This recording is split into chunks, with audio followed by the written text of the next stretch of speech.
A seguir, para realizar a apresentação Ações do Ministério do Turismo para o Desenvolvimento do Turismo Náutico no Brasil, convidamos o senhor Rafael Costa Morgado, coordenador-geral de aproveitamento turístico de ativos de domínio público do Ministério do Turismo. Vamos recebê-lo aqui, senhor Rafael Costa Morgado. Seja bem-vindo. Satisfação. Muito bom dia a todos. Muito obrigado, Dr. Hernani, pelo convite, trazer aqui o Ministério do Turismo para falar das diversas ações que a gente tem trabalhado, tem feito para o desenvolvimento desse setor que é tão importante, Porque a gente não pode falar de desenvolvimento do turismo no Brasil sem lembrar do nosso potencial, que é o náutico, A gente é até um discurso muito alinhado do nosso ex-ministro, foi citado ontem pelos apresentadores, pelo Dr. Hernani, que o Brasil está no momento de desvirar as costas para o mar, ou desvirar as costas para os rios e lagos, para desenvolver, de fato, esse potencial náutico.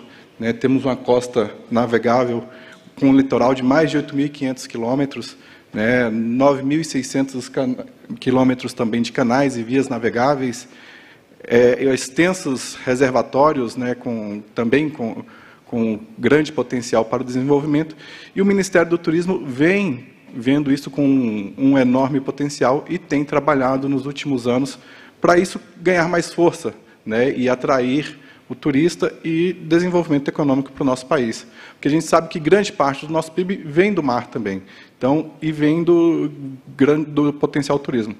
E o que a gente tem visto? No pós-pandemia, isso se mostrou mais evidente ainda.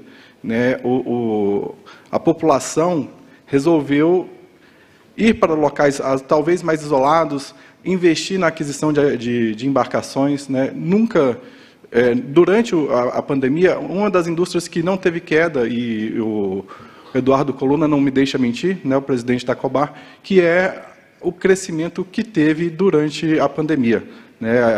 A indústria náutica cresceu 20% naquele período, passando de 634 milhões para 761 milhões somente na aquisição de equipamentos, equipamentos, embarcações.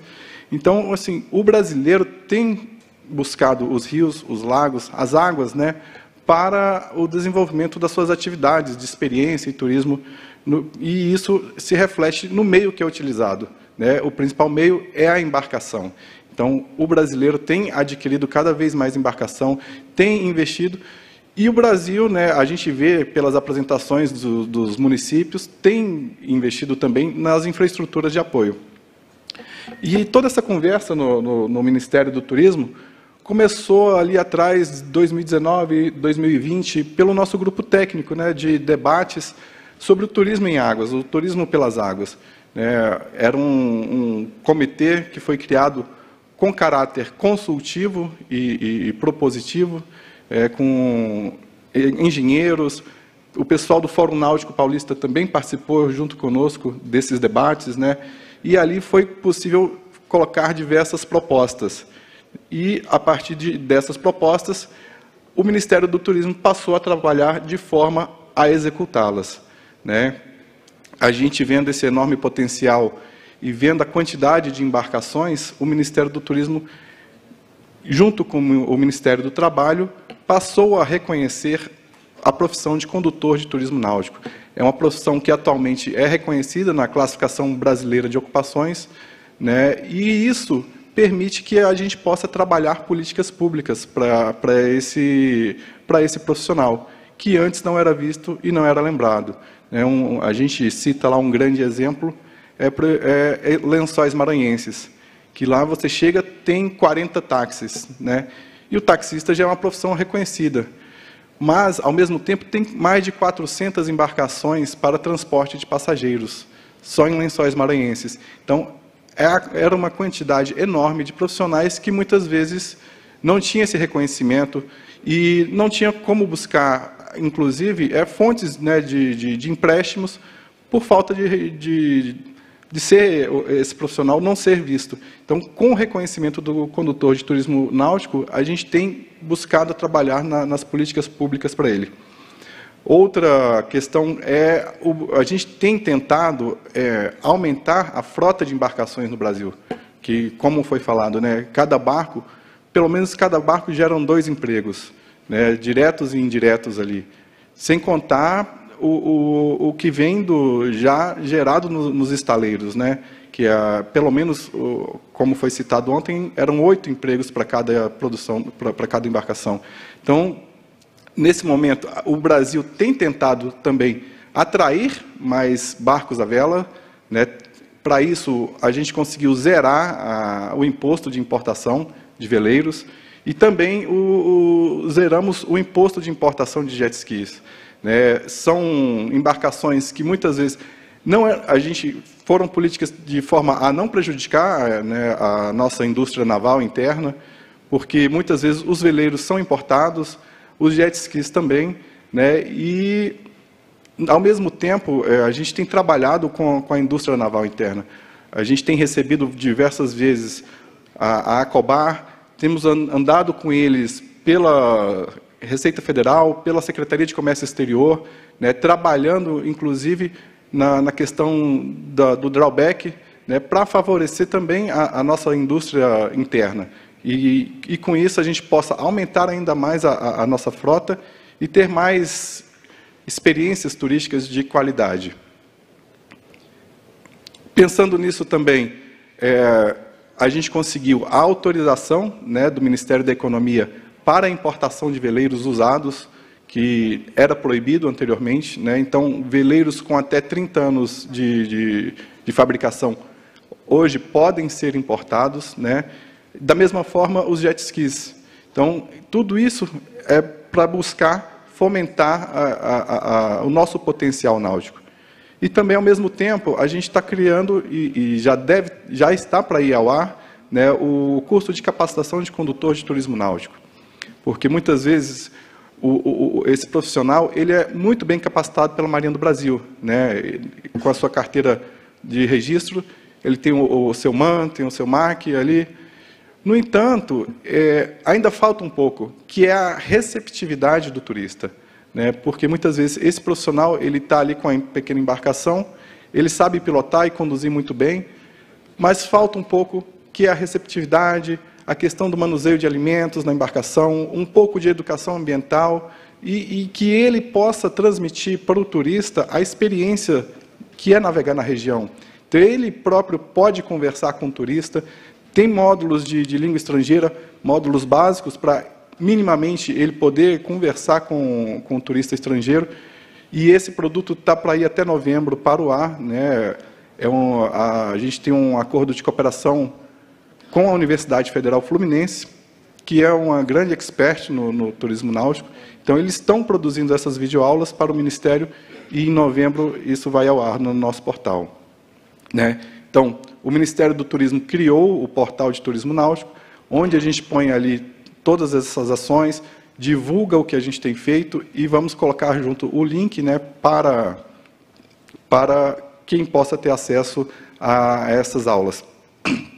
Ao mesmo tempo, né, a gente tem trabalhado também com a Universidade Federal de Santa Catarina, né, e com outras universidades para desenvolver estudos, planos e projetos para o desenvolvimento náutico.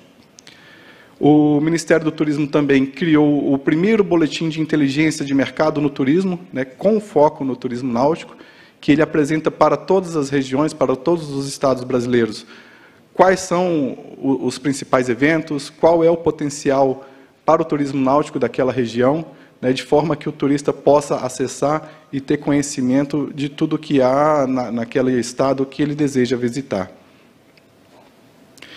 Um outro grande avanço que a gente teve foi, junto com a Marinha do Brasil também, né, porque a gente o Ministério do Turismo, com esse foco, tem como grande parceira a Marinha do Brasil, e, a pedido do nosso Ministério, foi incluído na Norma 34, né, a questão da habilitação momentânea para a condução de motos aquáticas, né? Isso não é nenhuma novidade assim no mundo, porque em outros países já existem esse tipo de habilitação momentânea, né? A Marinha do Brasil tem trabalhado na produção dos vídeos que vão ser transmitidos para aqueles que desejam.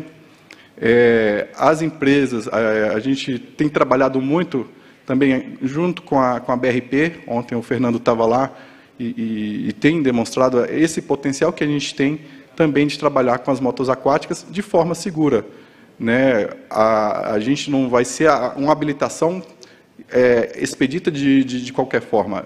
Tem trabalhado a questão da segurança da navegação, da segurança da pilotagem, da condução dessa embarcação, né, para que ela possa ser feita de forma responsável. Porque muitas vezes o turista quer ter essa experiência, né, da pilotagem da moto aquática.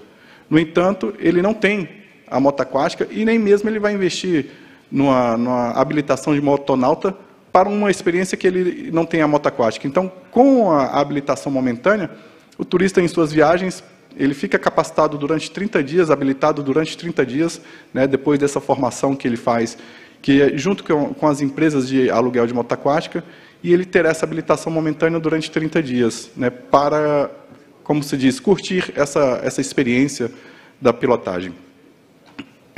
Então, passar um vídeo bem rápido aqui do que o Ministério tem feito, né, das nossas entregas, que demonstra isso de forma mais ilustrada. O Brasil é um gigante das águas. Somos a maior potência hídrica do mundo, com grande extensão de vias navegáveis e litoral. E nossas águas seguem seu curso na economia com o turismo náutico. Em média, cada embarcação que entra na frota brasileira gera 2 empregos. E o turismo náutico também gera empregos indiretos. Por isso, o governo federal, por meio do Ministério do Turismo e junto ao Ministério do Trabalho e Previdência, realizou diversas iniciativas no setor. Entre elas, o reconhecimento da profissão de condutor de turismo náutico, que agora pode se formalizar, se capacitar e gerar mais renda. De um lado, temos oportunidades para quem trabalha. Do outro, temos turistas atendidos por profissionais ainda mais preparados. Para o nosso gigante dos lagos, rios e mares, as águas são caminho para o fortalecimento do turismo brasileiro. Acesse o site e saiba mais sobre as capacitações e novidades do turismo náutico. Bom, isso tudo foram as nossas entregas, né? Mas o Ministério não para por aí. A gente ainda tem ações em andamentos, né? Em conjunto com o Labtrans da Universidade Federal de Santa Catarina, temos desenvolvido anteprojetos e estudos, fizemos um diagnóstico nacional do déficit de infraestrutura de apoio náutico, né, e estamos propondo alguns modelos, assim como já é proposto aqui pelo Fórum Náutico Paulista, alguns modelos de piers, rampas e marinas públicas, né, tudo isso para que depois os pequenos municípios que estejam interessados em investir, né, nessas infras de apoio náutico, possam adaptar esses projetos para a sua região e buscar, né, ir atrás de recursos, seja recursos próprios, emendas parlamentares, para, de fato, poderem instalar essas infras de apoio náutico. Outra questão que o Ministério está trabalhando também é no desenvolvimento do mergulho de contemplação, né? A gente tem mapeado em todo o Brasil diversos pontos que pretendemos fazer alguns afundamentos para o desenvolvimento dessa modalidade também, né, que tem muitos adeptos no Brasil. E Brasília também, vocês pensam que não, mas ali também está um grande polo de mergulho, né, e tem crescido cada vez mais. Além disso, a gente não coloquei, mas a gente está, junto com a Marinha do Brasil, desenvolvendo um aplicativo que é o Navegar Seguro, né, para que as embarcações de esporte e recreio possam facilitar as suas entradas e saídas nas capitanias dos portos. Que muitas vezes o navegador está em viagem, ele precisa parar sua embarcação, levar toda a documentação na capitania dos portos, dar sua entrada e sua saída. Então, o Ministério, junto com a Marinha, está simplificando esse processo, né, por um aplicativo de celular. Ele vai ser capaz de avisar a Marinha da região que ele está passando, e será também monitorado. Tudo isso para facilitar e dar segurança à navegação. E também a gente tem vigente com a Caixa um acordo de cooperação técnica, né, que a Caixa Econômica lançou uma linha de crédito para financiamento, né, para quem tem um cadastro, né, para pessoa jurídica, e vamos estender também para pessoas físicas, empréstimos para quem deseja investir no turismo náutico. Atualmente, Os empréstimos estão sendo, a grande maioria, para aquisição de embarcações e equipamentos, né? Até o momento, desde abril, a gente já tem mais de 200 contratos fechados, com um ticket médio, cada um de R$150 mil, pelo menos, né? E a gente tem percebido que a grande maioria é, de fato, para a aquisição de novas embarcações. Aqui é um pequeno exemplo, né, do que o Labtrans tem feito. Tem fontes que é do Labtrans, junto com o Fórum Náutico, né, desses modelos que serão oferecidos, e tudo isso vai estar disponível lá no nosso portal do Turismo Náutico. E, por fim, né, uma ação muito importante é a do planejamento espacial marinho. Né? O Brasil se comprometeu até 2030 fazer todo o mapeamento da sua costa, né? E um dos pontos e um dos tópicos que entram dentro do planejamento espacial marinho é o turismo pelas águas, né? Porque a nossa costa inteira é muito rica e tem ali mineração, tem petróleo, tem gás, tem as linhas da marinha mercante, e há uma concorrência para a utilização dos espaços. Então, o planejamento espacial marinho, com ele, a gente vai ser capaz de mapear tudo aquilo que a gente quer que deixe reservado para a gente desenvolver o turismo náutico, né? Então, a gente vai subir na plataforma INDE, né, que é uma plataforma do IBGE, todas essas informações. A gente começou agora pela região sul, né, o planejamento espacial marinho está contratado primeiramente para a região sul, então, onde o Ministério da Infraestrutura, Ministério da Agricultura e Pesca, todos vão colocar ali o que eles desejam mapear, para depois não haver conflito de políticas públicas. E isso é um grande trabalho que está sendo feito pela Marinha, né? Também trouxe aqui um exemplo rápido e elucidativo para que vocês entendam, né, a importância que é o planejamento espacial marinho.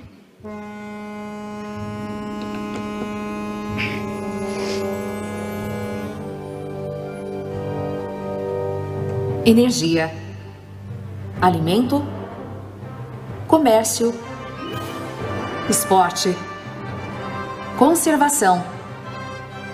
Tudo isso tem no nosso mar. O litoral brasileiro possui cerca de 8.000 quilômetros, mas o nosso mar vai muito mais além. Você sabia que o mar do Brasil se estende até 1.370 quilômetros no Nordeste e 1.518 quilômetros no Leste? Muito grande, não é mesmo? Toda essa imensidão e riquezas precisa estar em perfeita sinergia. E como é possível harmonizar tantas atividades diferentes na região costeira e na região oceânica? Esse é o desafio do Planejamento Espacial Marinho, o PEM, que é um processo que orienta o uso do mar, onde, quando e como as atividades humanas têm lugar.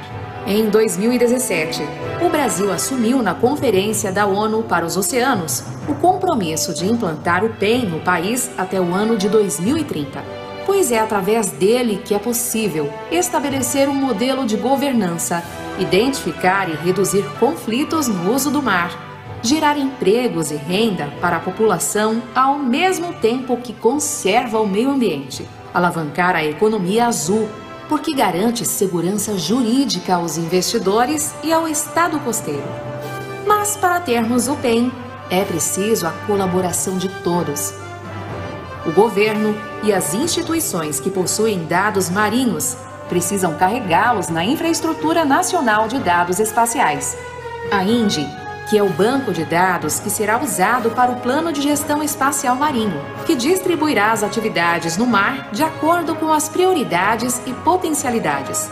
O mar do Brasil é de todos e para todos os brasileiros. PEM.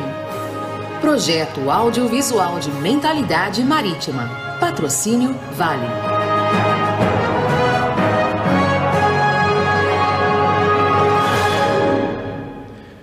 Então, assim, o PEM é muito importante para nós, né? E o Ministério do Turismo fica muito contente e orgulhoso de fazer parte também desses eventos que é convidado, porque é daqui que a gente ouve os desejos, necessidades e anseios, né, de quem está trabalhando diretamente no turismo náutico, e somos capazes de levar propostas para internalizar e gerar políticas, né, políticas de governo, políticas de atuação, para a gente poder continuar cada vez mais desenvolvendo o turismo náutico no nosso país. Muito obrigado.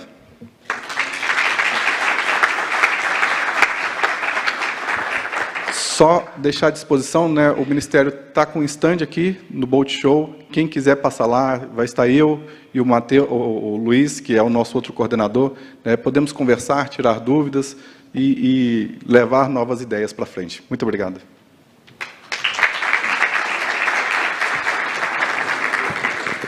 Muito